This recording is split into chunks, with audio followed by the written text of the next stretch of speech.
Welcome to Sudhakar sir పాదం YouTube channel. మరి current update జాగ్రత్తలో భాగంగా మరి ఈరోజు టాపిక్ చూసినట్లయితే ఒడిస్సాలో ఉన్నటువంటి Debrigarh wild life sanctuary, Debrigarh అభయారణ్యంని 1985లో ఏర్పాటు చేశారు.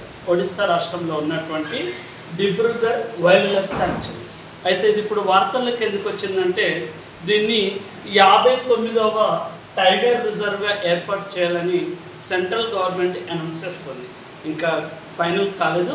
సో ప్రపోజల్ ఉంది. ఈ టైగర్ రిజర్వ్ భారతదేశంలో అఫీషియల్గా అనౌన్స్ అయితే భారతదేశంలో 59 టైగర్ రిజర్వ్లు అవుతాయి. ఇది ఒడిస్సా రాష్ట్రంలో ఉన్నటువంటి మూడవ టైగర్ రిజర్వ్ అవుతుంది.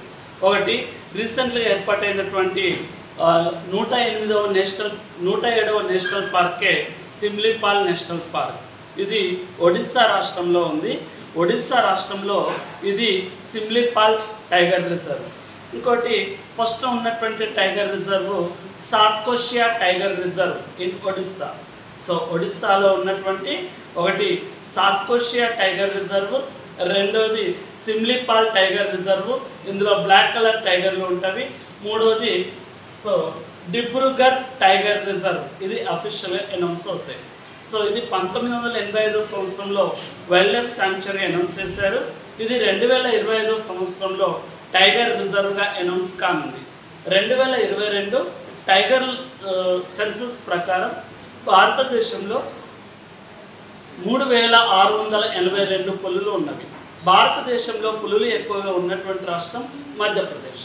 ఇలాంటి మరిన్ని కరెంట్ అప్డేట్ జాగ్రత్త కోసం యూట్యూబ్ ఛానల్ని షేర్ చేయండి, సబ్స్క్రైబ్ చేయండి. మరి నెక్స్ట్ మళ్ళీ ఒక కరెంట్ అప్డేట్ జాగ్రత్తతోటి మళ్ళీ కలుద్దాం. Thank you.